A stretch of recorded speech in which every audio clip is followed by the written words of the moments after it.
What we got here is a hammock pole mod. Now, I have a knotty mod on this, which keeps the floppy material in line, but it doesn't do much from a shoulder squeeze. And even though this is wide, the 70-some inch wide fabric, I still feel like I get a little bit of shoulder squeeze. So all I did was sew a little pocket.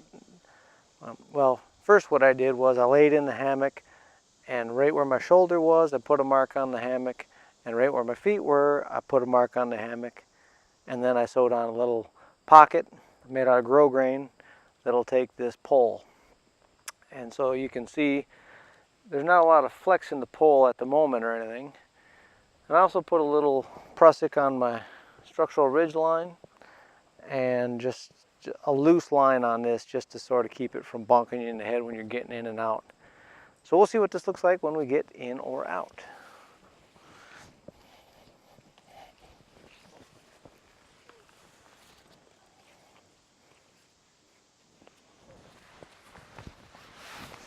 And then you reach around, fix your underquilt.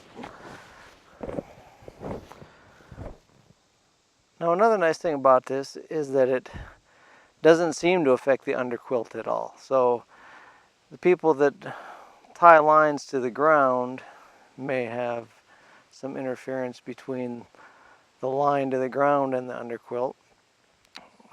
Maybe they don't, but it doesn't seem to be a factor with this thing.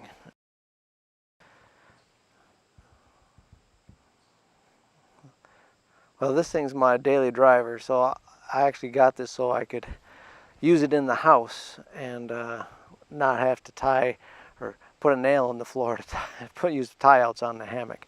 So anyway, this is my pole mod.